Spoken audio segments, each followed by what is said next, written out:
This is a Galactic Network podcast.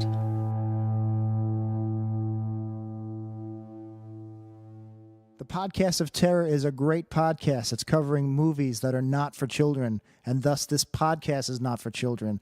The hosts are two adults who will use bad words from time to time. They'll also spoil movies if that's not your thing. So if you don't like spoilers and you don't want to hear some dirty language or some dirty references to dirty parts of your body, then please, please, please wash your body parts better and do not listen to this show. If you can handle it, and I hope you can because there's a great podcast coming up, then please proceed with Podcast of Terror. Burn and fire, burn the fire. Burn and fire, burn the fire. I did not. That's okay. I thought I've had to poop and have not. Speaking of poop, so Thursday night I went and saw John Wick with one of my coworkers and her husband because Alyssa hates action movies, so I go with them. So Okay. I'm going to go see the new Terminator with them because she won't go see it in the theater. So there's a place that on Thursday nights it's guys' night, so it's like 45-cent wings. My dumb ass is like, how hot are your hottest ones? And the girl's like, honestly, they're not that bad. I'm like, fucking give me 6 of them. And the next morning I woke up and Alyssa got in the shower and I just was like, oh no. And I fucking sprinted to the bathroom and then just shot fire out of my ass. 2 times before I got to work, shit once more before lunch, and my ass like hurt. I've had experiences back in the days when I used to eat Szechuan as spicy as they could make it. Yeah. Where I shit stuff out, and I'm pretty sure I saw red pepper flakes in the stool. Like, I don't look before I flushed you off them, but at that point in time, it was a morbid curiosity. Well, you're making sure there's no blood involved. I really felt like I shat out the devil. It's like, it's one thing you see corn or, walnuts or something come out. That's a reasonable texture that you expect. But this was something really just beautiful. Well, It kind of sparkled with hate. So something we could do is, because you said you shat out the devil, and I started singing "Shout at the Devil" in my head, but it was "Shout at the Devil," and you could do the same with Korn. The band instead of. I mean, the band is kind of like a big turd. Remember when they were hot once? Oh my god, they're so hot. Oh god, it's handsome. funny that like people are nostalgic for 80s music, and I kind of get a little pissy about it because I dealt with all that shit in the 80s, and some of it I loved, and I obviously don't have better musical taste than anybody else. Yeah. In some cases a lot worse. But 90s music was so awful so much of the time. Like, there are certain things where I'm like, okay, yeah, I listened to Jagged Little Pill a billion times the year that it came out. Doesn't surprise me. And she did an acoustic version of it a few years back, and that's really, really good. But you've got things like Smash Mouth and Kid Rock. Yeah. So the funny thing is, like, Kid Rock was a hardcore white rapper. Right. Then he did nu metal, and now he's doing country music. And, like, no one seems to care about the first 2 iterations of Kid Rock. I guess after the guy from Hootie and the Blowfish does country music, you pretty much just sold your soul. Well, that Dickmouth from Stained is doing country music too now. It makes sense. And that's the thing, is a lot of these bands were just practically country music dressed up for a pop punk era to sound a little edgy, but they really were just shitty. I don't know, man. Sometimes you just got to ball with to ball. Bang, ba-dang, I can't even say the words, man. If I tried really hard, I probably could. But I remember hearing the music video. So at my parents' house, they had a loft, and the computer used to be in the loft when my brother and I were teenagers because we were teenage boys on the internet.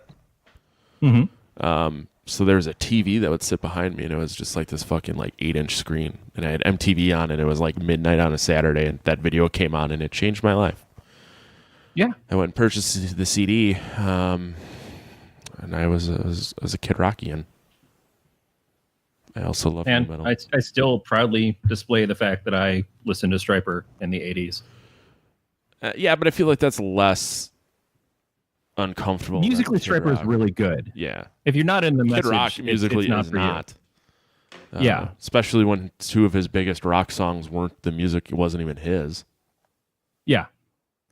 That's the thing. It's Kid Rock is not a far cry from Vanilla Ice. It's No. They're just different assholes of the same coin. Isn't Vanilla Ice from Detroit too? No, he was from Florida. Oh, that makes more sense. Yeah. Although He's one of those Miami punks that shaves their eyebrows. Kid Rock did not. Kid Rock didn't have a song on the Teenage Mutant Ninja Turtle 2 soundtrack. I bet he wishes he could have, though. Fuck, I wish I had a song on the Teenage Mutant Ninja Turtle 2 soundtrack. No shit. Beat says that it's an alternate or mirror universe where Corey's bitrate is better than mine. I did notice that. You're looking quite crystal clear these days. I don't know if they started pumping more megabits to your treehouse. No, give my computer a minute. It'll fuck it up. Wow, now fucking Beat totally ruined it for us. So I feel like we should probably talk about what we've done for the past 4 months. Because it's it's been pretty much 4 months since last time we put out an episode. Hey guys, if you listened to the last episode and we said we'll see you next time, and you didn't realize it was going to be in another quarter, hey, welcome back to the Podcast of Terror. Well, much like all things that we steal from Worst Episode Ever, we're now just taking random extended breaks. And then, you know what, maybe the next episode will come out in 6 months. It won't. I mean, it'll be less than that, but... Or maybe we'll put out an outtakes episode that is 3 times longer than the regular episode.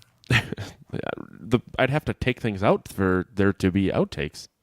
Yeah, I know you would actually have to do editing. Yeah. That's not Jack's ahead of you on that. Yeah, why don't you guys just accept the fact that you get something? Something's better than nothing. Well, not necessarily in this case. So, yeah, we went on a hiatus. Matt was doing a lot of stuff with his band. I had just moved to Michigan, if you recall, and was just about to start my job out here. And things just kind of went a little bit like maybe we're both mentally not in the best place to do a weekly show at the same time of all this other stuff. Yeah, and I mean, the fact that we've almost been doing this for 4 years, which... Yeah. blows my fucking mind. This is episode Absolutely. 152. I never thought that it would have lasted 1 year, let alone 4. Yeah, we're like Michael Jackson and Lisa Marie Presley. People said it wouldn't last. Yeah. Oh, never mind. How long was their marriage? Probably about 5 minutes past that scene on the MTV Awards when they said that. Wow. I don't want to see the kiss. Marriage length. I know that we've already beaten Kim Kardashian and Don't look up Michael Jackson length. no. God damn it. Marriage. I forgot the word marriage. All right, let's see here. That's perfect for Hollywood. Yeah. Yeah, poor Nick Cage had to be the guy who's like, oh yeah, Lisa Marie Presley is the love of my life. And who's she married to now? Who's Lisa Marie Presley? Who's she Lisa married Marie to? Presley. She was married to Nicolas Cage for a while. Jesus Christ. Yep. Which I think was him going through his Elvis phase as it was.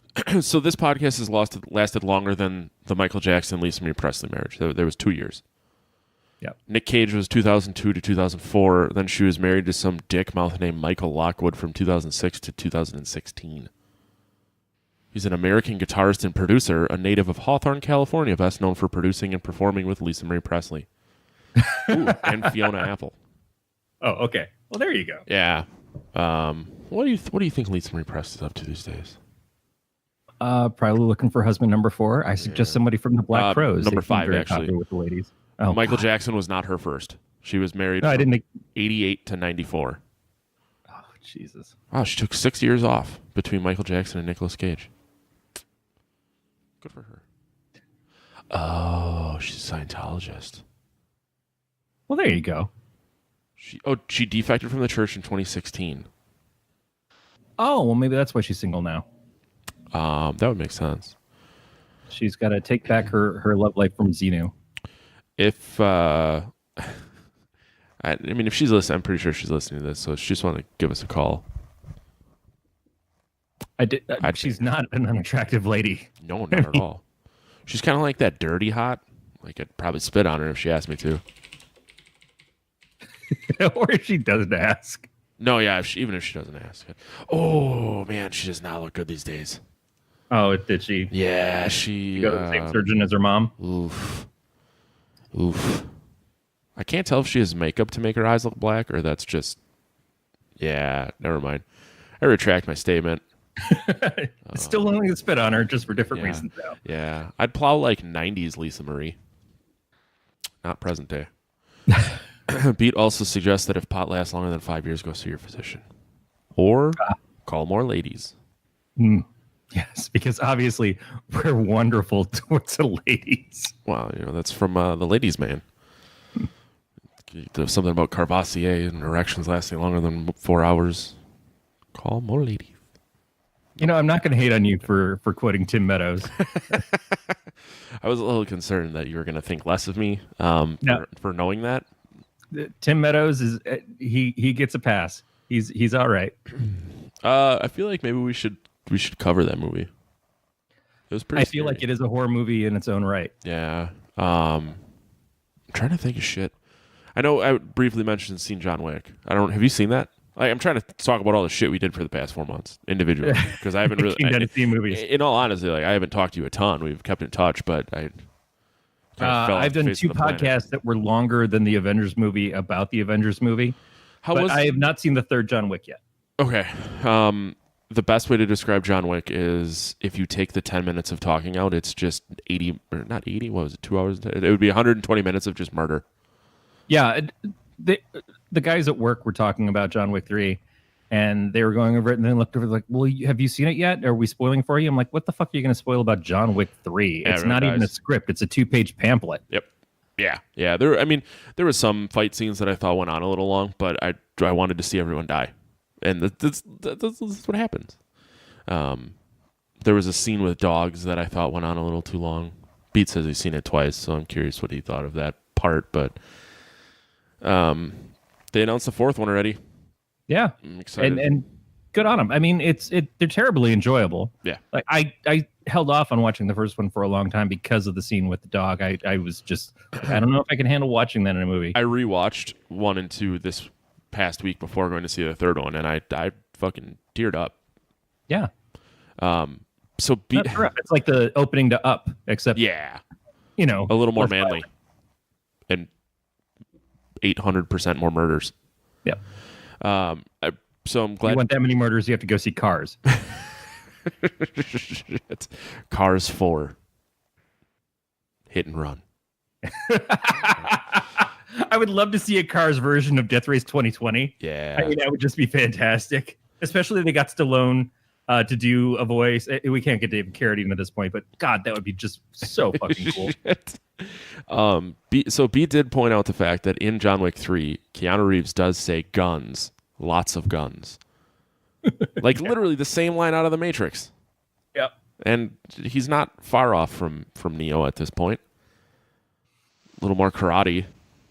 More neon lights, but yeah, it was good. I highly suggest you go see it if you're interested.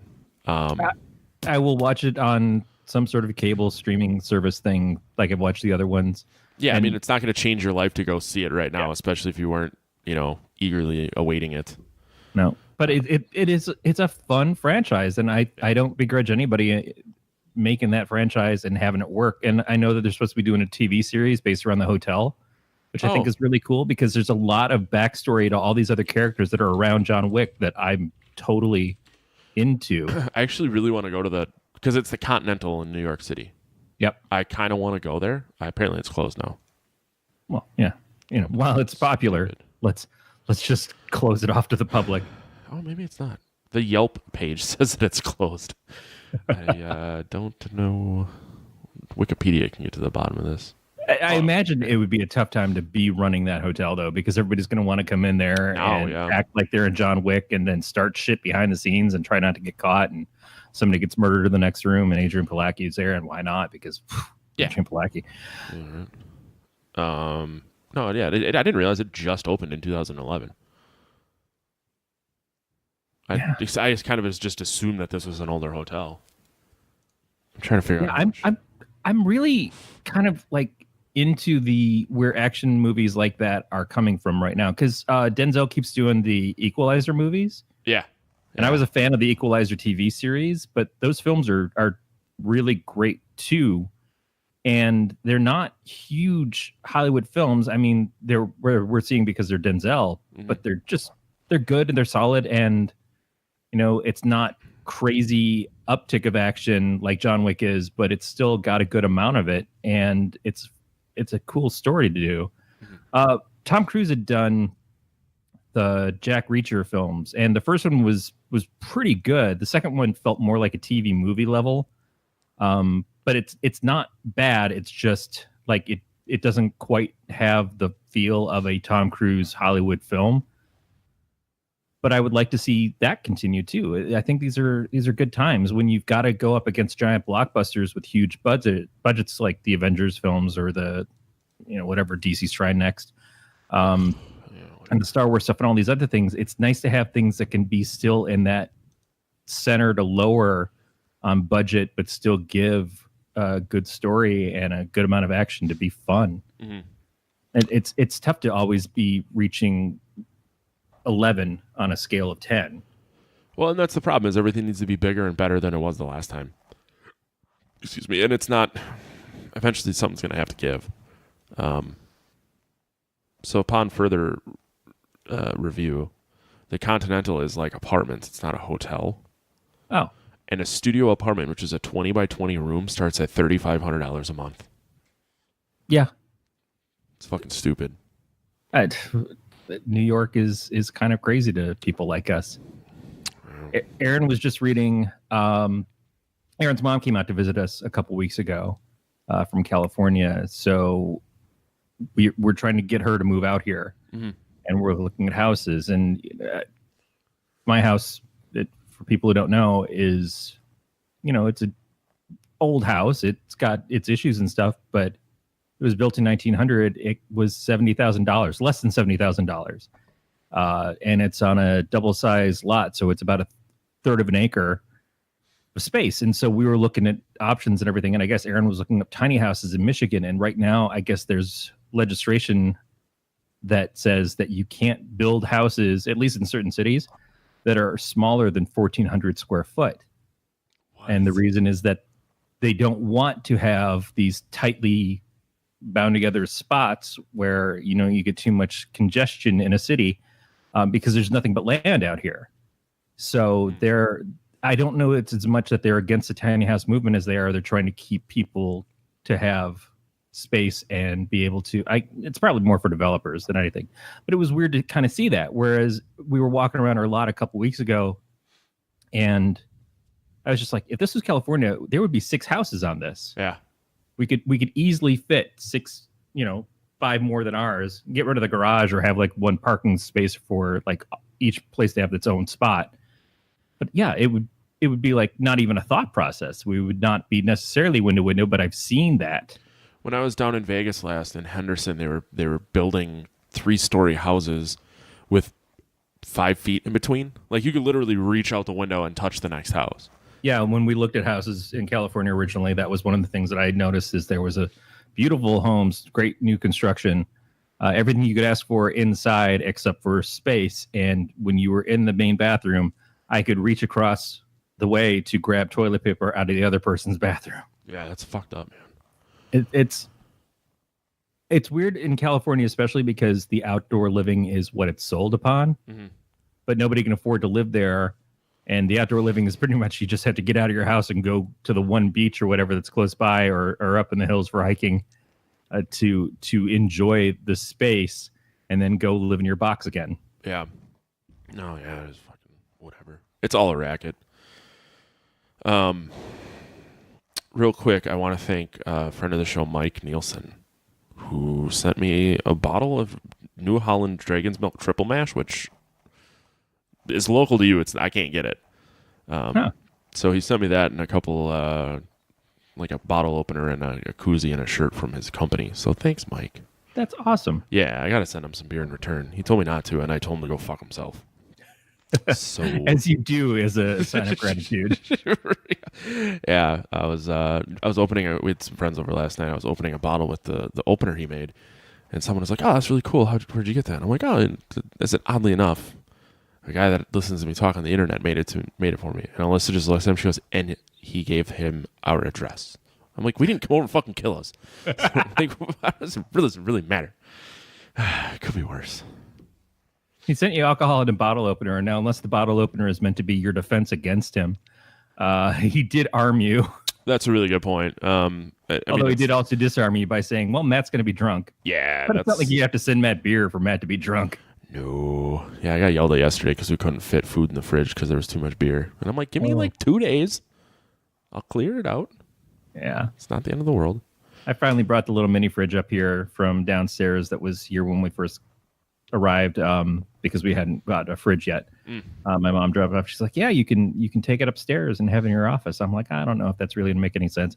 But I bought a 12-pack of Mountain Dew bottles and threw them in there. And it's nice. It's just nice to have that within reach. You know that if you get real thirsty, just slowly give up. Yep, just walk over there and get yourself a nice cold bottle of sugar corn syrup. Oh, Jesus. So City of Heroes came back. Not publicly. Like people are running it on private servers. Okay. I heard you mention it, and I kind of didn't think twice about it. Yeah. No, it would be great if they were still developing for it, because the people who are playing it, there's now 5 servers up. One of them's the European server. Mm-hmm. And it is on the weekends, it is slammed all the time. And there's constantly like, we have to create 4 instances of the city because there's just too many people playing. So I know that NCSoft could make money, not a lot probably, but certainly while it's free, it's getting a lot of attention. But there was a story that was written, I guess, in Wired or something, where people had a private server and so only a small group were playing on it. And the guy who found out about it was like, well, this sucks because you guys should be letting everybody play this. Everybody's going crazy to get this game back in some iteration of it. Mm-hmm. So they open it up. They put it out there and the first servers got overloaded. And so some other team took it on, and it's still, they can't get any money for it because as soon as they do, they open up to lawsuits. They're trying to do things in a nice way with NCSoft because NCSoft still does own the property and the characters and everything. They keep saying that they're going to do something with it, but they haven't for years. But it's just fun. So I'm sitting here in my new office playing this game that's like 15 years old, maybe, and drinking Mountain Dew, and I've got little Debbie snacks on my desk, and it's like, okay, this is how I was going to die 15 years ago. This is definitely how I'm going to die now. They're going to have to move me out of here like Gilbert Grape's mom at the end of the movie. Just crane me out. Yeah, I don't think I ever played. I think I played City of Villains. I don't think I ever played City of Heroes. Yeah, and it does both. So it's you can never choose mind. to be hero side or villain side. And I guess there's some mission where you can kind of switch your hero to a villain or villain to a hero. Or whatever. Yeah, I'm just naturally a dick, so clearly I just played as the villains the entire time. Yeah, I don't know. I constantly just go towards hero side. I don't. It's just my nature. I think it's inherently easier to do the villain side because you don't have to worry about following the rules. There's still kind of rules. They don't play that different, but it's just in the villain side, you're constantly like, oh, I kill that dude. And on the hero side, it's like they give you some morality questions of like, are you going to kill this person or are you just going to lock them up or whatever? Do you forgive the woman for doing something legal to save her family, or do you turn around? Come on her belly button. Yeah, that's the morality play of the superhero game. Maybe I didn't play City of Heroes. No. I played the porn adaptation. World of Wombcraft. Did you ever play World of Warcraft? Briefly. And that was the thing, is that it came out when City of Heroes had already been out, and my friend was trying to get me to play it, and I think he even bought me a copy of the game or something, and I tried it for a few months, and I just couldn't get into it because it wasn't COH. And now they've got the vanilla version of Warcraft that they're just now starting to do, because the same thing, people wanted to play the original one, and so they had their own servers up, and Blizzard was like, probably not a good idea to do that. We can make maybe more have money. to sue the shit out of you. Yeah, fucking whatever. But then they give people the opportunity. But now I guess all these people who play the game normally are playing the vanilla version, and they're like, oh, well, this game's really broken. I don't understand why this isn't working. This isn't working. This doesn't work. It's like, that's how the game was. Yeah. Man. That's how you wanted it. That's, I guess good. But then are they going to do a shard for each different version of the game that's come out along the way? I don't know enough about World of Warcraft to answer that, like, to give like, you a good answer. Because I feel like the only difference, and that's the thing, I don't know how many changes got from, the beginning to where it is now to where people would want it back to the old way. Every expansion they did would change the world, and it would change the storyline of the world. I was listening to Mind of a Geek. Nate and Brandon had a Warcraft player and podcaster on, and her and Nate had a really good conversation about it, that I'm not into the lore of the stuff, but they really are, and it was incredibly interesting to listen to them because of how deeply the storyline not only goes, but how much it affects them as people who played it and read the books and the comics and everything else. And I thought that was really interesting. But it also feels like a barrier to a new player who wants to come in now. I don't think they make these games for people who are new. I think they make these games for people who played them for 10 years. Mm-hmm.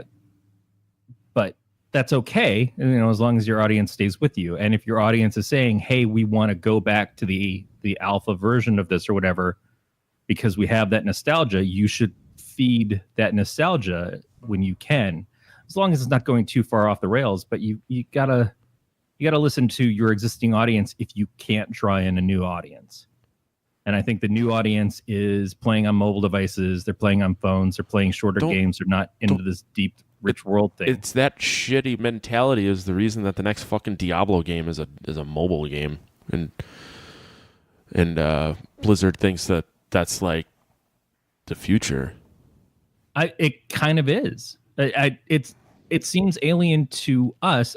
Having Diablo on the Switch, it's kind of a mobile game in that regard already, but the players who exist now, it's kind of like when you talk to writers, and writers say that writing story is going to change or is changing or has changed because the way the people read, they're used to reading text messages. R.A. Salvador was talking about this probably 15 years ago. A friend of mine and I went to a signing of his, and Salvador wrote the Raceland books for Dungeons and Dragons. Hugely popular fantasy writer.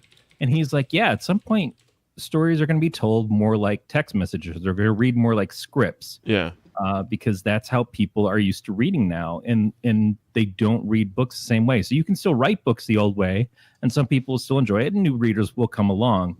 But there's going to be a lot of people who are looking for this other thing, and you have to know when to adjust. Now, you have to be true to your vision. You have to be true to who you are as an artist. But you also have to know that if the times change, and if you want to reach a broad audience, that you're going to have to make some exceptions and change along with them. And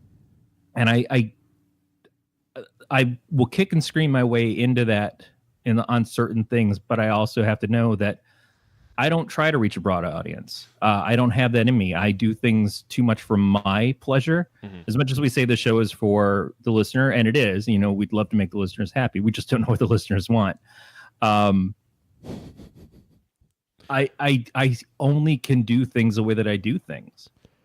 And it's tough to change my mentality as a creative for that. But I still appreciate when somebody comes along and does something that's mind-blowingly cool, that's for modern players or readers or listeners or whatever, and they do something that, like, oh, okay, now I kind of get it. I get how they're changing the landscape, and I get how this fits into it now. Yeah, I mean, it's kind of sad that things have to be dumbed down for the masses. I wouldn't even say dumbed, but I do think that... But it is. But it is. You did. I think that we're at a time where people's attention is pulled so easily to the next thing. Have you seen Basketball recently?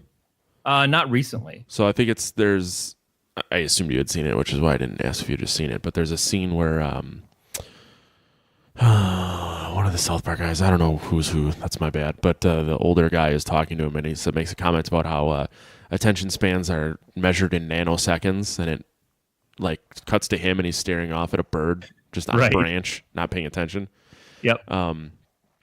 But it is like it's weird. I mean, you have a screen in front of you at all times because we can. You know, people stare at their phones so much that now my phone tells me how much I've been looking at it to try to get me to stop looking at it so much. Exactly. We created this really weird problem that we didn't think would ever be a problem. Or if you've read Orwell, you knew was going to be a problem, but you didn't fight it. Yeah. It was just so exciting to have this thing. The internet changed everything. And then having the internet portable changed it again 100-fold. I am trying... I'm on the verge of making a deal with myself that I never take my phone to the bathroom anymore.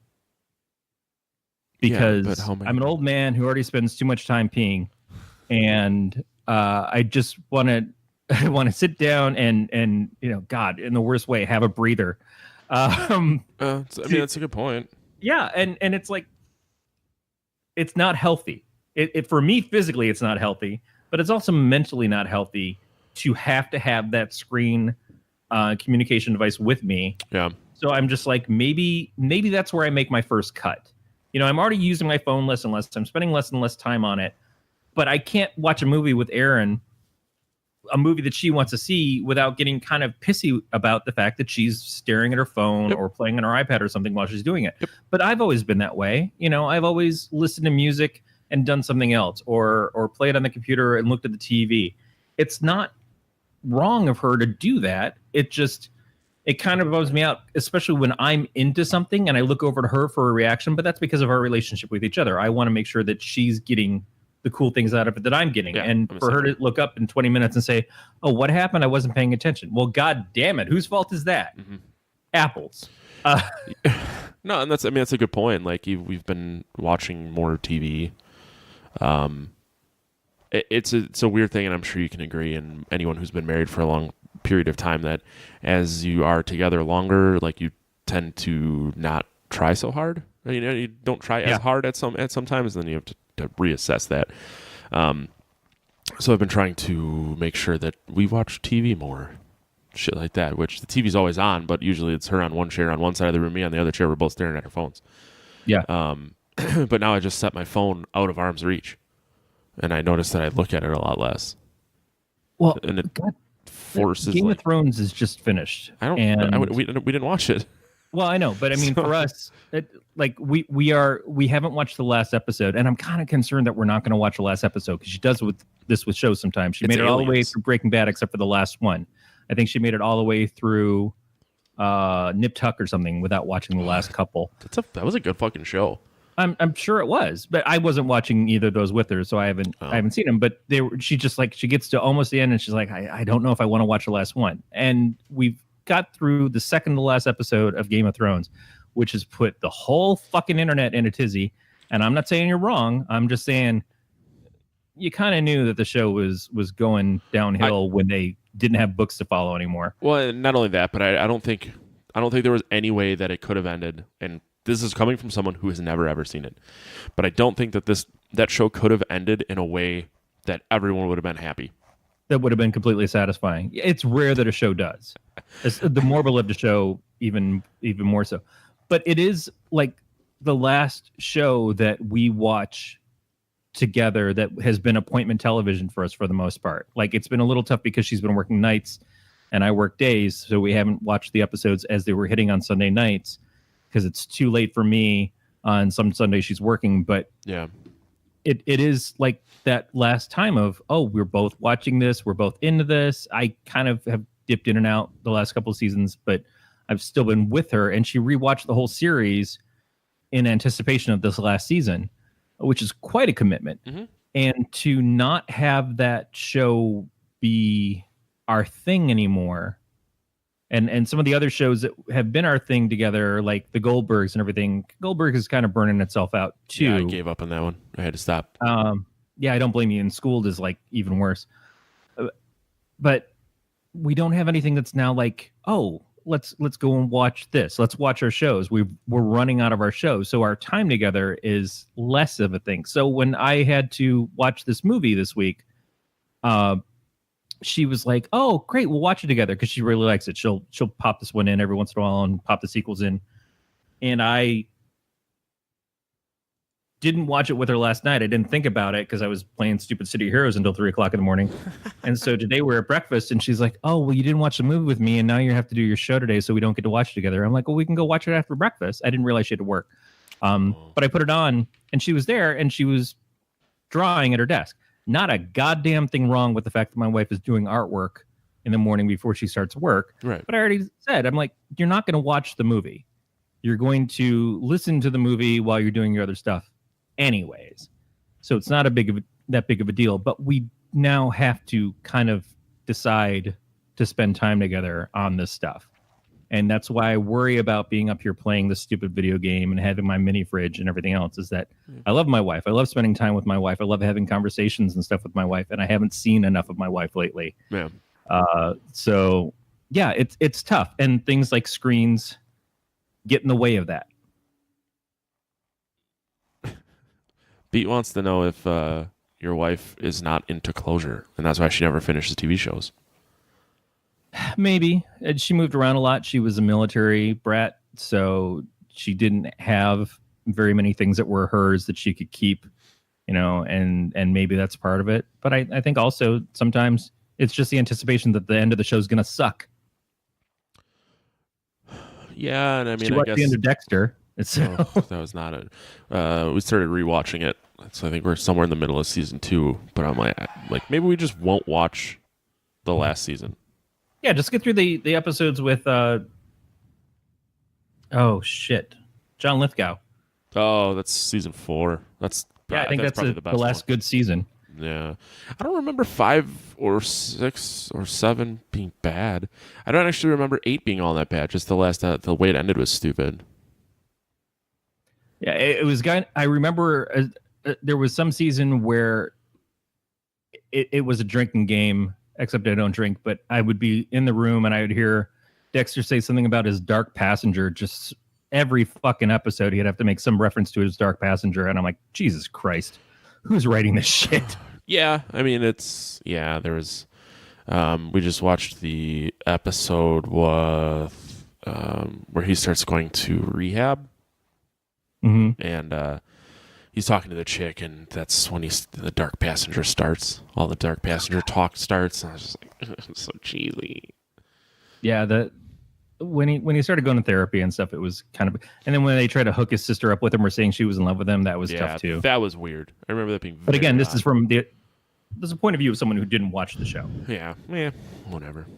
Everyone has an opinion. We should talk about Sleepaway Camp. We're going to talk about Sleepaway Camp. So this is the first time I've seen this movie. I want to put that out there right now.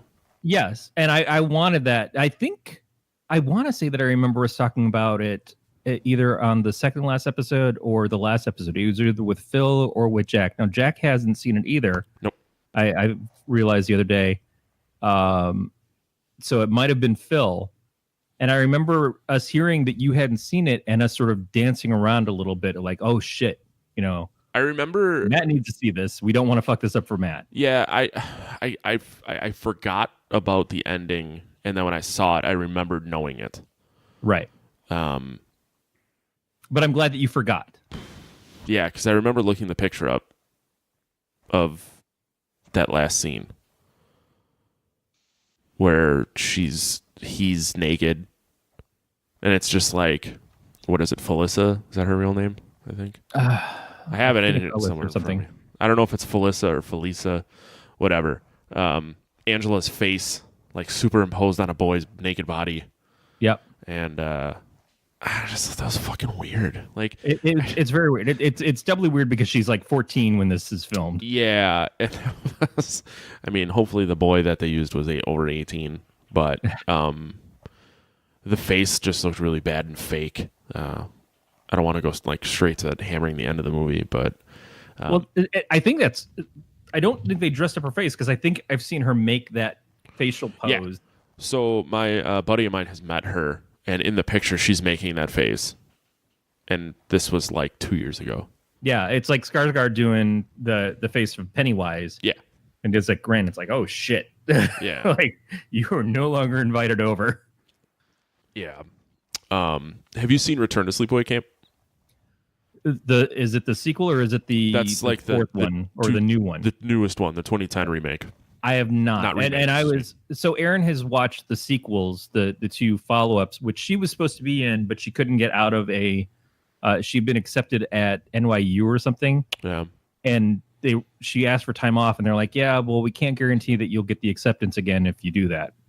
Oh. So she didn't do it. And then Bruce Springsteen's younger sister starred as the character in those, but I guess she had full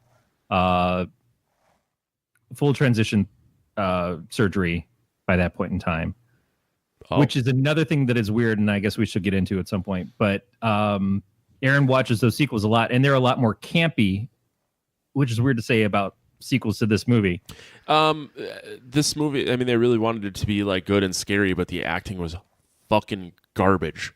I was saying to Erin as I was putting it on, I said, this is basically a John Waters movie if he did Friday the 13th. And then when I looked in Wikipedia, I saw someone else had made the same reference. Yeah. Is that there's some heavily weirdy characters in this that seem like they're straight out of John Waters' film, and especially the aunt. The doctor aunt of theirs. Yeah, that it was so weird. There's just a lot of weird stuff. Like the first scene with the boat, and like this 2 solid minutes of just screaming and reaction shots of people. Yep. I guess of one person. Like the only person who really is freaking the hell out is the skier who's seeing it from the water. Yeah. She's screaming. The people who hit them are probably just dumbfounded. The dad's boyfriend, best friend, you don't see or hear any reaction from him after. Oh my God, John! That's the thing. Like later on, you get that weird like the cut scene of the dad and who you then find out was his boyfriend, just caressing each other while the kids are like standing and giggling at the door. Like what did that really do for the movie itself? Well, it paints a picture of what Angela sees as homosexuality is wrong in her head. And when I say Angela, we've already spoiled it anyways. We don't mean literal Angela because it's her and her brother. Cousin or whatever. Oh, I see what you're saying. But in that scene, how do you see any sort of connotation that homosexuality is bad? The scene doesn't paint it, I think, but it makes her confused when she's now getting kissed by a boy and she's internally a boy but externally a girl. Oh man, I didn't even think about that. Right, and that's the thing, is that at that point in time you're not supposed to think about that, but it does show that then she's in a touching dare contest with her brother or cousin or whoever as a kid too, and so she's got conflictions about that as well. Because they're around the ages of when the accident happens in that, because it's the same kids. Mm-hmm. So it's presumed that it's probably shortly after that the dad and the sister die. So he probably also thinks that sexual touching leads to horrible things happening. Yeah. So there's a lot of emotional stuff in this, and there's a lot of questions about how this treats trans people. In my mind, and I don't see a lot of that in people on the internet or anything. I think they just look at it as a weird movie, but it's not really a trans character. Because they turn it into that in the sequels, but in this movie, she's not a girl because she chose to be a girl. She's a girl because it was forced upon her, and that's a very different thing than it's basically the polar opposite of what being trans is. You know, she's being forced into an identity that is not her own, not her choice, and that creates a psychopath in this case, which is not necessarily what would happen, of course. You know, but in the sequels, did they explain the voice at all? The voice, because she has a girl's voice. Because she's taught to have a girl's voice, and I didn't know if because I don't recall, and I actually did pay attention, but I don't recall a scene where they explicitly, like, other than the aunt saying like, "Oh, your name's Angela now," and putting the wig on it and all that. Like, I don't remember there being any sort of scene where it's like, "All right, you have to talk with a high voice now," because. Well, the aunt's also a doctor, so there's a lot of stuff that we don't get explained to us. It's just to have that shock value at the end of the movie. But the aunt is a doctor, and we know that the aunt performed the physicals for the kids, probably so Angela wouldn't be discovered. Right. But in the same like vein, I guess you could leave Angela as an actual girl and not as a boy, and just something with water and camp and boating like made her lose her mind. Yeah, the trauma. Like I don't think other than the shock value of it being like, oh my God, she was a boy the whole time. It's a trauma that would normally be enough for this type of movie for them to react. But then there's no one for them to really have. I guess they could have vengeance against the counselors because the counselor misbehaving is what caused the dad and the brother to die. Right. And that makes more sense. Like to at least take like a Friday the 13th angle as to why she's killing camp counselors or people at camp. Because there really is it doesn't make any sense as to why would it make sense that she was a boy, now a girl, and is killing people because of that. It's continuing the trauma, and it's making the trauma more pronounced, especially at the singleization of certain things. Like the fact that she is so weird is what causes her to keep getting attacked. And then they keep using things against her, like, are you a lesbian? Are you this? Why don't you shower with us? Why don't you get in the water? Why don't you do these things? So getting in the water thing makes sense. The not showering with people makes less sense. And it's to drop clues at something that's deeper. It obviously the person wanted to do a shock ending. Yeah. The one thing my wife said while we were watching this is when Judy is making fun of her for not showering, and she's like, well, you got a big bush. And Alyssa is like, why would that be the thing you would go to? No, I think she says that you don't have. Oh, you don't have a bush. Yeah. So she's like, why would that be what you would go to? Well, in the 80s, pubic hair was something that was well beloved. Exactly. When you see the naked boy at the end, he has a luscious ball throw. Yeah. So I don't really. Yeah, I don't fucking get it. Also in the 80s, all of her penises had sideburns. Mine still does. I don't know what you're talking about. I don't know. Yeah, I don't know. Also, Jesus Christ. Judy, I guess, was 17 when this was filmed. I really thought she was in her 30s. But I spent a little too much time trying to see what she looked like now. Yeah. Probably fuck her now. Well, there was or at least spit on her. I don't know if you saw, there was like a Sleepaway Camp spin-off called Judy that came out shortly after Return to Sleepaway Camp. Yeah, because it was said that you don't actually know if Judy died. She gets perfectly maimed, and you assume that she was smothered by the pillow, but you never actually see that she's fully dead. So turning it into a possible spin-off character and giving that actress the ability to play that character again and do something else with it. I also thought it was strange that the counselor was going on a date with the old man. Oh, jeez. So the counselor was 18 when this was filmed. Meg, and then Mel, the camp owner, was 61. Yeah, when he passed away right after this was filmed. So 18 to 60 is and she just she's always making eyes at him when they first go to the dance early in the film, and she's looking at him. I'm like, why is she looking at him like she's into him? And they never explain why she's into him or anything about that, and it just sort of becomes she makes a pass at him, and he's like, oh, I'm gonna have sex with this 18-year-old. Good for me. You know. And I didn't get it. I still don't get it, but it was less disturbing than the cook. That was very uncomfortable. So that one made sense as to why Angela killed him. There's justification there. But I feel like that scene was only put in there to trigger her to start killing everyone. It's a scene that is not abnormal for these types of movies, is that there's some older pervy dude who's into the camp girls and everything or whatever, but it's so blatant. And this is again where it feels very much like a John Waters-esque kind of character and moment.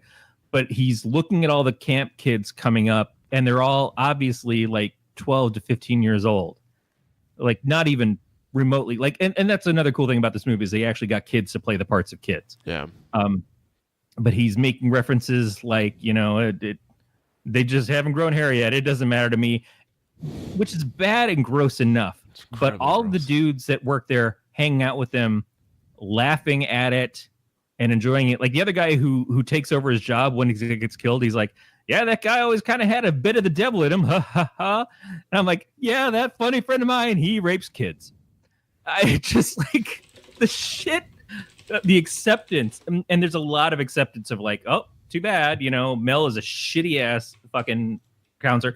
A bunch of the counselors don't care when the kids get in fights. They don't care if the kids are just beating up on each other or abusing each other. They're into it. And some of the counselors like Meg are part of it. Yeah. And it's so weird the choices made of these actors, not actors, of the characters. But I do kind of remember camp was pretty shitty in the 80s. I never went. I did. I went to a couple sleepaway camps, and then my first time in California, I stayed at a camp that was on a college campus when I was 16 or so. And then before I moved to California, I went out there and I worked at a camp. But I was thinking about it as I'm watching this. I'm like, camp was a big setting for a lot of horror movies in the 80s and movies in general, like your Meatballs and stuff. Yeah. It's not something that you see much of these days. You see people going camping, you see people in cabins in the woods and stuff, but you don't see movies about kids going to camp unless it's set in the 80s or earlier. I just don't know if it's really a thing that kids do anymore. Yeah, I don't know. I really don't know.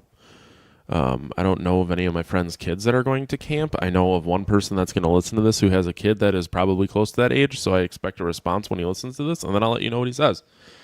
But I think that maybe... If you had kids, would you send them to camp? I guess it depends.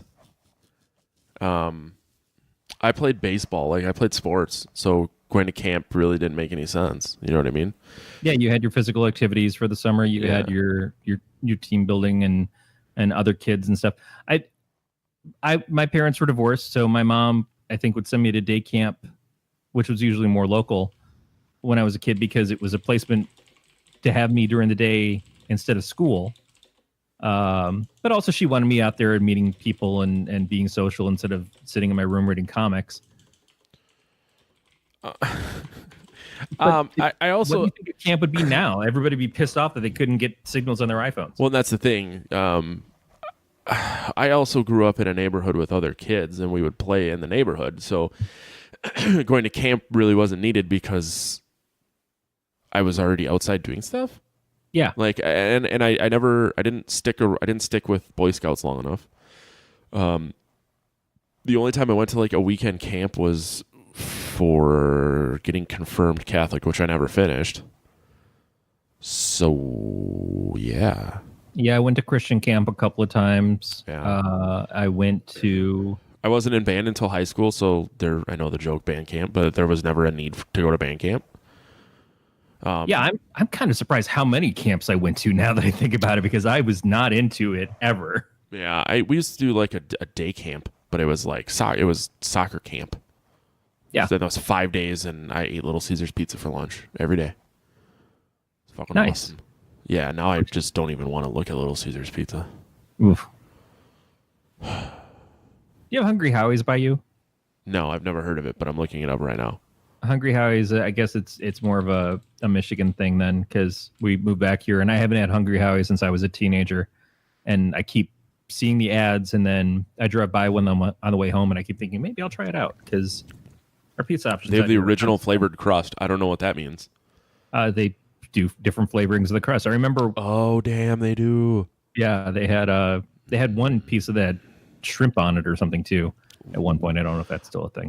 The Howie's special, I think. I'm looking at the menu. Where's the Howie special? They're probably at a never mind. level of comparability to Little Caesars, except I would still. I don't know if they do the stuff where they're pre-cooked and you just grab and go. I think this is a step up. Yeah, There's no. but a small step, like a stumble up. There's no shrimp on this menu. We have Pizza King, which is kind of like a sub sandwich pizza place. But the subs that Hungry Howie's has reminds me of a place called, it was Pit Stop Pizza. I worked there in high school, so it was local to Sheboygan. But they would use a pizza crust for like a sub bun. And it looks like that's what Hungry Howie's does. Yeah, Round Table does that too. Round Table's ingredients were high quality though. For being a chain in Northern California, they were high quality and pizza. Out here, you'll see a lot of pizza places and grinders. Grinders are really big in this area. Like the app to fuck dudes? Yeah, no, but pretty much a couple slices of meat slapped between some buns. So the app to usually fuck dudes? No, they're sandwiches. They're like hoagie rolls, except I think they're sort of panini pressed. Oh, okay. So they're. I was trying to find another way to turn them into the app that fucks dudes. Yeah, I couldn't do it. As you should. This actually, like, I wonder. So, do you remember? In true form, we're gonna start talking about food. But do you remember when Pizza Hut like did the drizzles and then the sauce, like the crust flavorings and shit? I really like Pizza Hut's stuffed crust pizza. Yeah, I mean it was really short lived, but I wonder because it looks like Hungry Howie's still does both of those things. Yeah. I wonder if Pizza Hut like stole it from not necessarily them specifically, but if they're the original, yeah, probably. Yeah, I'm still talking to two buddies about going to Michigan still to go disc golfing. It looks like these are all over the place. Plus, we'd be in your neck of the woods. Yeah, I would make the time to go meet up with you. Yeah. JF is supposed to be out this way in Grand Rapids area, which is about an hour away from us for some, I don't remember if it's which con, but it's some like horror book writing con or something. If it was Stoker Con, that was like 2 weeks ago. Oh, well, shit. That was the weekend before I was down in Indiana, and I was like, yeah, it had come and gone, and I was like, oh, fuck. Yeah, I think he was just there. That dick. Yeah. Right. That's okay. I don't know if I could have gone. I think that was when Becky was here. I don't even know if he's listening to this, but if he is, we're not happy with you. I mean, I still love you. You're still pretty. I don't. I'm just kidding. I can't quit you. So this movie does a lot of the camp tropes, and I didn't remember because I've only seen this in the 80s. I think I've only seen this movie once. Yeah. I didn't remember how many of the tricks that my guy friends used to pull on each other were from this film. So putting shaving cream in the palm of the hand and then tickling your nose to get you to slap yourself in the face. The atomic My friends definitely did that, except we used Nair. Because we were dicks. And the ultimate sit-up, I remember that. I fortunately never fell for that. I never got the appeal of having your bare ass, have someone else's face bump up into it. Like, I don't know what that's supposed to do for the person who's like, yeah, sure, there's a victim in this. But the person who's playing the joke also not coming out clean from it either. Yeah, you're going to get a face in your ass regardless. Yeah, I don't quite understand. Boys are weird. Yep. I'm trying to think of weird shit that I've done. None of it is quite as weird as letting someone put their face in my asshole. But there is one thing that you've done more times out of those two, and it's that one. Put my face in an asshole? Or had someone's face put in yours, but sure. I don't think I've ever had a face in my asshole. I've never had a salad toss. Nope. Yeah, no, I don't. Not how I'm built. Even if there was an offer there, and there's never been an offer there, I just don't find that I would get anything from it. I could be wrong. That's the thing. I don't know. I know someone who takes it in the pooper and is very fond of it. Sure. But I also know a list of women who are like, no, that is poop comes from there. Yes. No. So, to each their own. I enjoy the butthole being a mystery. I know what my asshole was like Friday morning after the Inferno wings. No one wants to put their face there.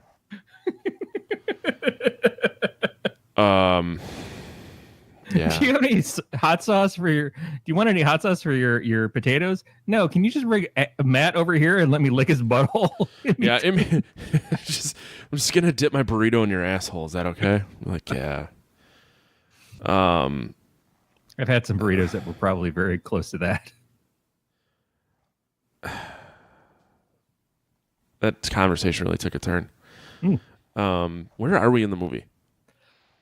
Did we? Okay, so going backwards, Angela and her brother, I forget the brother's name. Their kids, dad gets killed. We see that one of the kids survives. We know one of the kids died, but they don't really make it clear, which is the point, to leave the mystery open. Yeah. And then I guess the dad's boyfriend has nothing to do with the custody of the kids, and so the kid gets raised by the really weird Dr. Ant, who might be doctor enough to get prescriptions to female hormones, but not be doctor enough to do surgery to make the little boy the daughter that she's always wanted. She sends the new Angela and her cousin Ricky off to camp, at which point they all get eyeballed by the weird cook guy.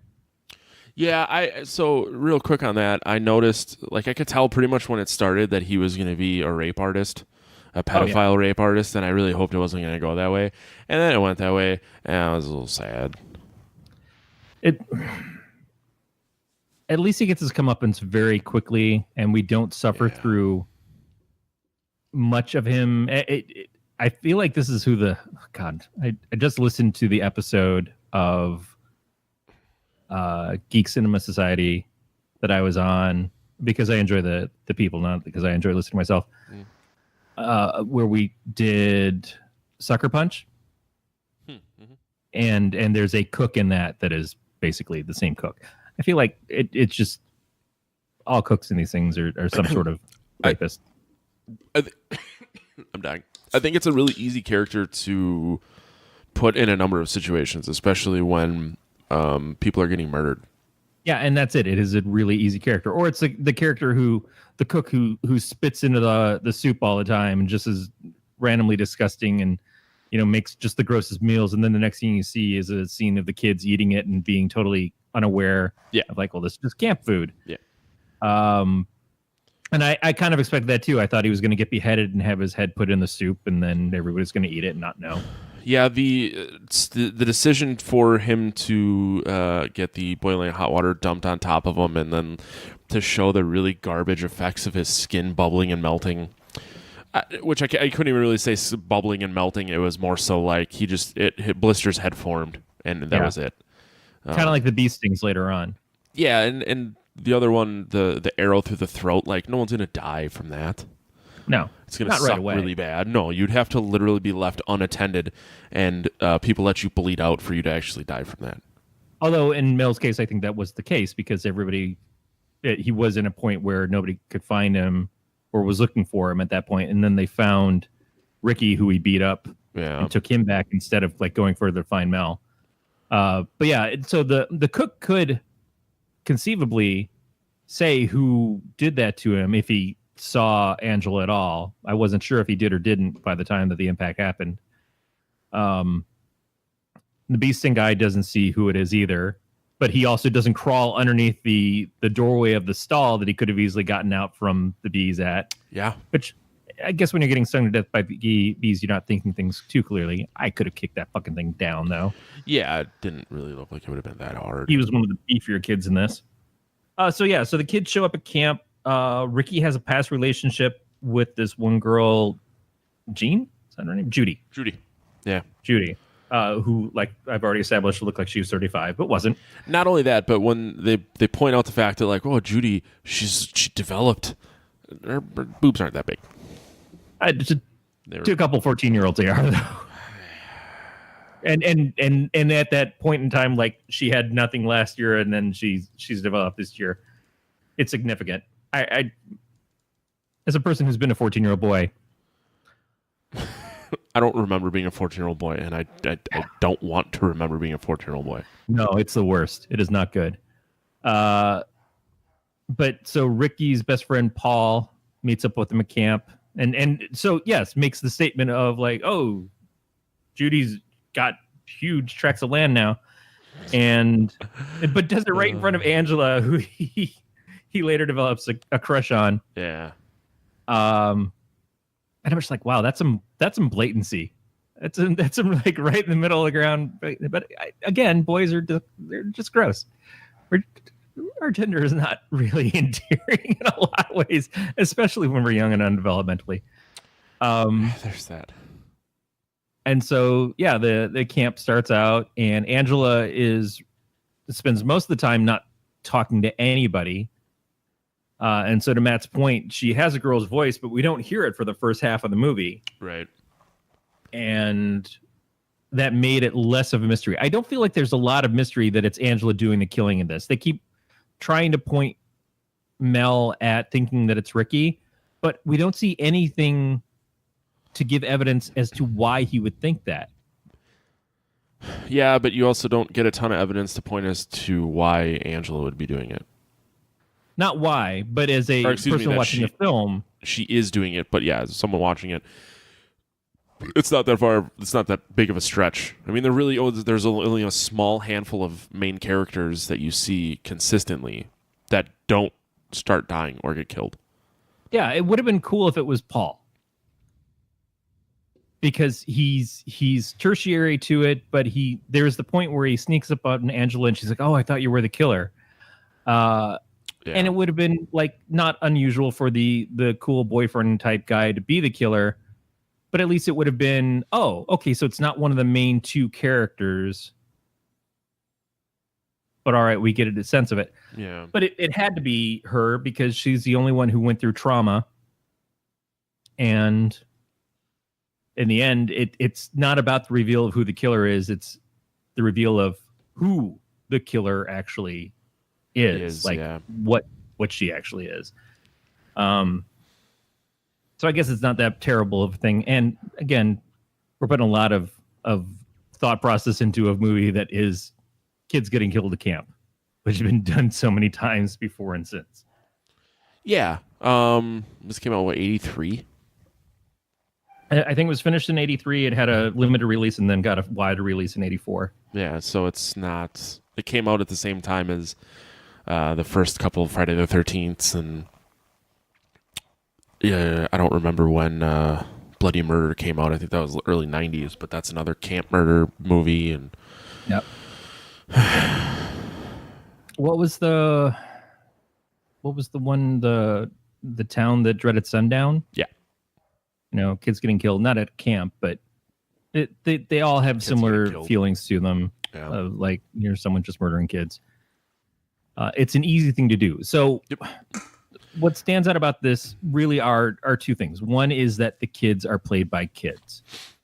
Yeah, but you feel that most of these kids, it was very unusual. And a lot of that is because any other movie we would have seen Judy topless. We would have seen Meg topless. Yep. We might have even seen Angela topless, because that's how they do these things. And I didn't pay too much attention when Meg was in the shower scene, but I don't remember. There was no nipple. No. So the only nudity we saw was boys' asses running towards the water. When they tried to get the girls to skinny dip, the girls all said no, and the boys were like, we're going to go skinny dip. And I'm like, again, that's how those camp stories get started, kids. Yep. Boys at camp, they're kind of indiscriminate about who they'll get naked with. I'm not. But it's a lot of just kids being dicks to the wrong kid, and that kid killing all those kids. Yeah. I don't get why this movie has such like cult status. Well, I think two reasons. One, at least one of the murders is really, really different from anything that had happened before it. And probably since. I've not seen another murder scene like it. And that is Judy's scene. Yeah. That's like two things about this movie stood out in my head, remembering it from the 80s. One of them was Judy being killed. So Judy's in bed. She has skipped out on going to the dance. She was making out with a guy in her cabin, and he's just like, I don't want to get in trouble because Mel, the owner of the camp, had just come in there.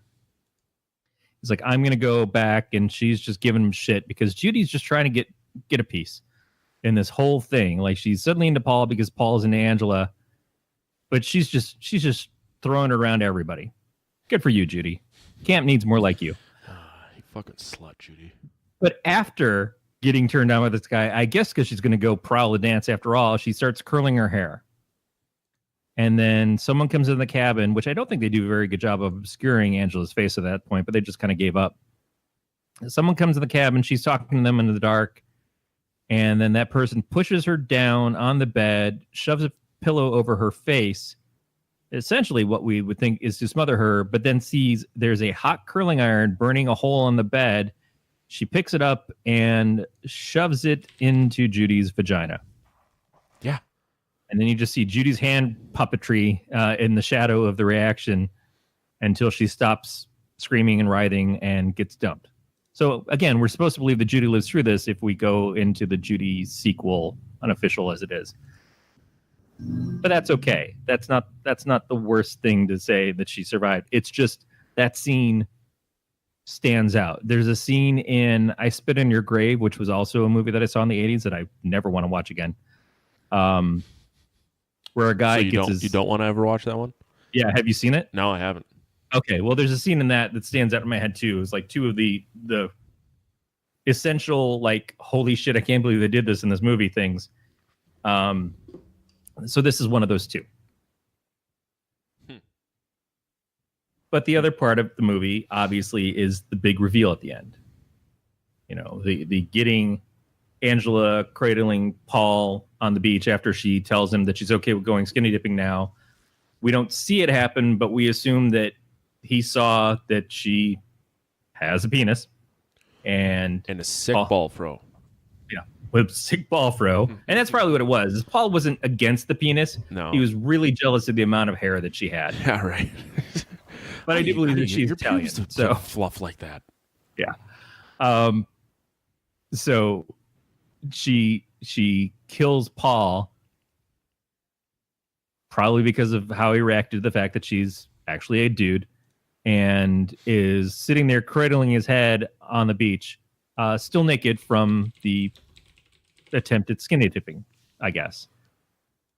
And so when she gets up, when the two counselors who didn't have a lot to do in this movie otherwise show up and are looking, and they're like, oh, there's Angela. Oh, what's going on? Hey, that's a dick. Yeah. That's a big reveal, and that I think is the reason why this lands a cult film. Yeah, I don't know. Like the shocked face she made and all that, and it just looks really fucking cheesy. And I get, like, you're working with kids in a weird situation and all that, but the face and the grunting was a little weird. The grunting was really weird. Yeah. But it stands out. You know, if at the end, it's kind of like over the years they've tried to make Leatherface into a trans character. That wouldn't actually be that far of a stretch. I feel like that wouldn't be that bad. He puts on other people's faces, but I think about the time of Next Generation or whatever of... Is that 3 or 4? 4. It's the one with Matthew McConaughey and Renee Zellweger. Yeah, I think they start having him wear lipstick and makeup and dressing up like women and things. But I can't, for the life of me, work up the courage to try to watch that thing again either. So I'm sure we'll wind up doing it here at some point. Yeah, I'm up for it. But yeah, at that point in time, it was such a huge reveal that was so out of nowhere for this type of movie. And again, I don't think it made fun necessarily of trans people. That was No, not at all. a very popular thing to do in the 80s. Yeah. It's more of, it just explains why this person has gone through so much trauma as to become a person who kills people for essentially being mean. You know, she's just sick of everybody's shit. Yeah. And that is what the sequels kind of degrade into, is Angela just kills people because she doesn't like how they act. You know, oh, you're kind of if that were the case, I would kill people all the time. Right. Yeah, exactly. It's a person who doesn't have that function to hold themselves back from like, oh, I don't like this thing. Well, destroy it. You know, that classically, psychologically, that makes sense. It's just, you don't have that one switch. Yeah. What can I do about it? Murder? Oh, yeah, I can murder. Cool. That solves everything. Yeah. Do you want to rate this? Are we still rating movies? How are we doing this anymore? We get to decide. We get to decide if we rate. I know that Jack talked about it one of the last times he was on, about how Jim Halpert from The Office, John Krasinski had made a movie, and they said that now that you're a filmmaker, you can't go and be critical of other people's films anymore. Yeah. Do you make movies? No, not at all. But I also had a conversation with some friends recently. We were talking about women and if they were attractive, and if you would fornicate with said woman. The basis is you either would or you wouldn't. Like, regardless of how attracted to a girl you are, you either would or would not have sex with them. Oh God, see, that's right back to The Office for me, because I think of the episode where they were talking about Hillary Swank. And The Office is trying to decide if she was hot or not. Yeah, I mean, it's the same concept. Like, it either is or it isn't. So we could basically, instead of doing, so we've now gotten further away from actually trying to dissect a movie and giving it scores. Instead of the 0 to 5, we could just do like I would or would not have sex with this movie. Oh, or we could do a marry, fuck, kill. But how? With the characters in the movie? No, with the film itself. But is this a marry? Is this a film that you want to have in your library and you want to keep it and you hold it and treasure it? Is it a fuck? You enjoy the movie, but you don't think it's perfect or ownable? It's just like, oh shit, yeah, that's all right, I can watch that. Or a kill, like, stay the fuck away from this thing. I really like this idea. This is what we're doing. All right. Because, you know, you were talking about your attractiveness of women, and I thought, why not just take that to the total sex point of like, yeah, let's do this horrible thing that people judge other people on, which is so sickening. And yet, in the context of doing it for the show, it's really awesome. I love it. So, as I'm typing out the word marry, is it M-A-R-R-Y? 2 R's. Okay, that's what I thought. Like, because it's not M-E and it's not 1 R. Like, no, it's not a joyful marry, fuck, kill. You know, every year on June 82nd, we celebrate marry, fuck, kill, and we bring our fuck, kill presents out and stand underneath the fuck, kill tree. And so Beatmaster does say that marry, fuck, kill is played with 3 options, but I believe that he is victim to the time lapse. So he's probably getting your explanation as I say this. Maybe. And if some other show is doing it first, we apologize. You're better than us. We understand completely. But this was off the top of our head, so we're not trying to mock anybody or rip you off. Yep. This was not a predetermined decision. I don't even know what movie we're going to do the next time. Nope. But we're going to discuss that one too.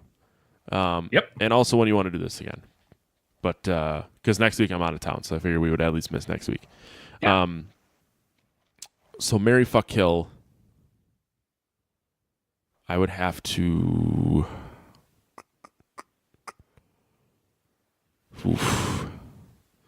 If I saw this movie 20 years ago, even 15 in high school, I would feel differently. Seeing this movie now in my mid-30s, almost 2020, I would kill this movie. I think the nostalgia makes it more of a fuck for me. And that's that was kind of where I was going with that. Is if I saw this, then I may feel differently. And I'd also like to amp it up. I would like to actually have this be John Waters doing this movie. I think that because so many of the characters are just flat and normal and average for what you see for this kind of film, there's those couple of standouts. I wish it was either all or nothing on that. I wish it was more characters like the ant or no characters like the ant. The ant was fucking weird. The ant was fucking weird. Yeah, I don't She think it belongs was. in a different movie. I guess you're not wrong. I didn't care for it. But I do like the fact that the guy who made this didn't know that it had a cult following for years. And it was like in 2000 when they came back and they were trying to get him to do the audio commentary on a DVD release. He's like, people like that? Okay. And now he's making the films again, and they're talking about a reboot and those kinds of things. I'm not big on reboots, but I'm glad that the guy realizes that there is people who liked his work enough to have that interest, because it's nice to see people succeed, and I just think that this guy did something that was out of bounds, and I appreciate that. I like people who take chances. Yeah, I mean, clearly a lot of people like this movie quite a lot, so It is what it is. So I'm looking at the movies that I have that I want to watch, and this is how I'm gonna make my suggestion. Feel free if I don't know if there's anything you wanted to watch, but Well, I had made another suggestion in line when you were asking me what to do for this week. we could do that. Otherwise, I have Overlord and Shed of the Dead. Both of those sound interesting to me. Yeah, I mean, eventually we could just do all three of them. Yeah, we can just start doing a list, and that way we don't always have to kind of figure it out at the end of the show. Right. I know Grant and I are getting together in a couple weeks to watch Troll 2. Nice. So we could, if you wanted to, you and I could do that or something. I'm more than happy to be a part of it, but I also know that you like doing stuff on your own. We had sometimes, not talked about actually recording a podcast on it. Oh, God. That was not the plan. It was just to get together, drink, and watch that movie. So if you wanted to, we could just do a podcast on it that weekend. And I'm not sure if I've ever actually seen Troll 2. I think I saw the first Troll in the theater, but I don't know if I've seen Troll 2. So I was talking to Gary Yap today. Oh, yeah, Gary. Yeah, we were doing some catching up. And last night, one of the quote-unquote pro wrestlers, so the wrestling that Alyssa and I go to in Oshkosh, where it turns out that the wife of one of them knows Alyssa through her rabbit stuff. So Katie and Mike came over, and we all get along really well. Like, Mike is basically my wife, and Katie is basically me. So the four of us work well together. So they're really big into like horror and stuff too. So what I'm thinking about maybe trying to do when it gets to the Halloween times, we were talking about going to haunted houses, is maybe have some sort of discussion. I also want to have Mike on, which I didn't think you'd say no to. No, of course not. But yeah, maybe trying to do some attractions or some shit. Just a little more than You horror wanted to movies. do that since the show started. I You did. wanted it to not just be movie reviews. You had yeah, a but it's whole plan. difficult when you and I are on. We were on different sides of the country, so it's difficult to. It's difficult to try to both of us get to the same attraction. You know what I mean? Yeah, but that's okay. I mean, the idea is just bring content, and it's Right, you're but the show. we did that video game one, and it was like a one-sided conversation. And as much as I love talking to you about whatever, it's better when we both have experienced it and can engage.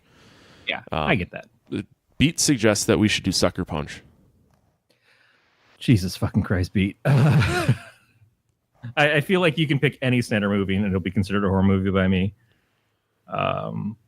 We'll back burner that for right now. But Something to keep in mind. go check out Geek Cinema Society if you want to hear my conversation with Brett, Nicole, and David about Sucker Punch, because they're very smart, very interesting film critics, and for some reason they had me on to talk about it. But it's also the Everyone loves episode it. where the audience chose it to torture them, and that might be why it was the addition. So do we decide which one we're going to do next? You want to keep it a surprise? You got 2 weeks to decide. I mean, sure. Sure. I'll let you pick one of those three. I know nothing about it, so let's do Shed of the Dead. I was going to say, I have not seen two of the three. I saw Ghost Ship a very long time ago. So Shed of the Dead has Kane Hodder and Bill Moseley in it. Well, that's a good reason to watch it. Yeah, Then. so I saw it because Kane Hodder posted. I think it was on Instagram or something. I'm totally on board for that. Then Bill Moseley, I think we've discussed. He's kind of become the stealer of my heart when it comes to horror movies. I really enjoy him in whatever it is I'm watching. Yeah, he was a super nice guy too. So happy I met him. Yeah, I'm friends with him on Facebook now. Are you really? Yeah. Is that a thing? Like I said, really cool guy. Bill Moseley? Yeah. Get the fuck out of here. I probably met him through mutual friends. What? Yeah, not personally, like don't know him, but Facebook is Facebook, and he's just a really cool dude. He's like, I don't know. I look at him and think like there's got to be a lot of hero worship there, and everybody's got to be on this guy's list. But he's very personable, and he's like my stuff every once in a while. Like when I post things, he's. Are we super talking cool. about the? Yeah. I'm looking through your face. I don't not see that you are friends with Bill Moseley.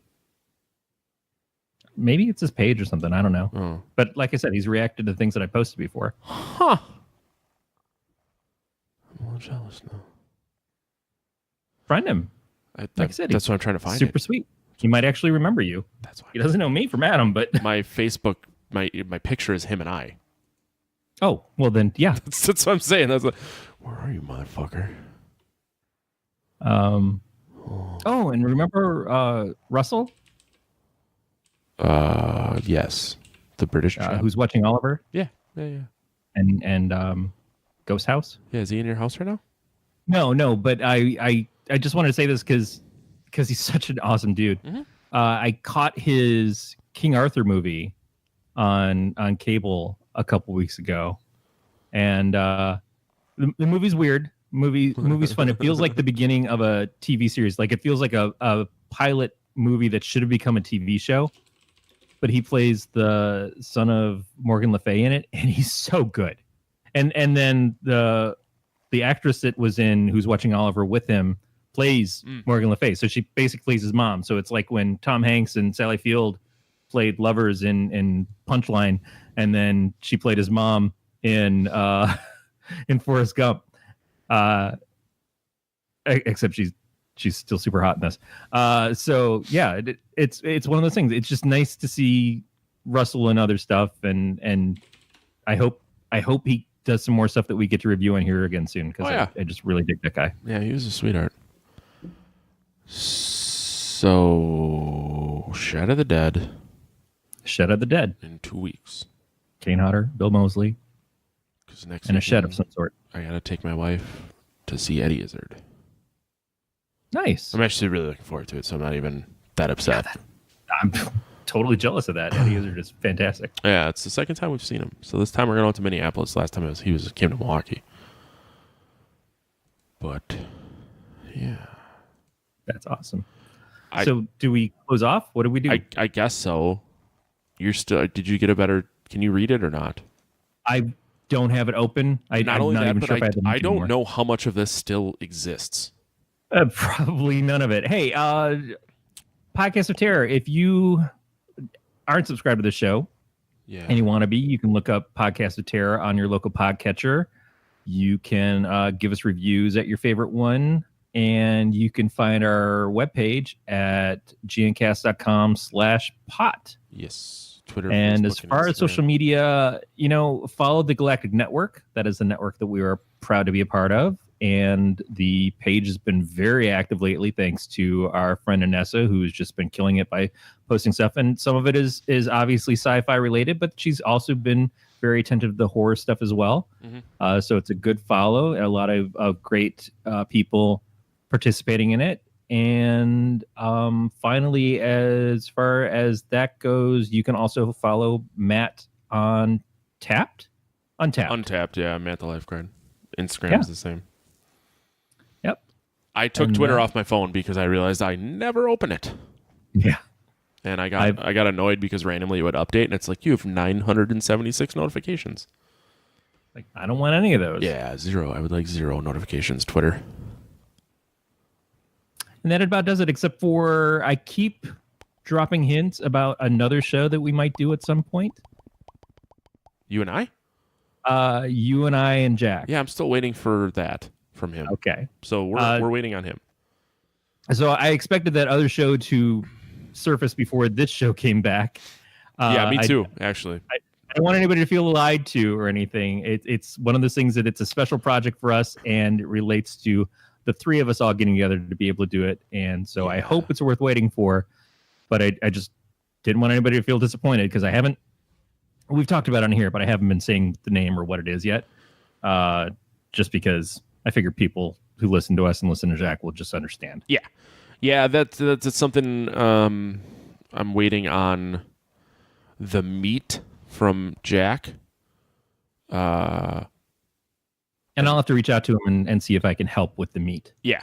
He's supposed to get us the outline, and then you and I are gonna finish it.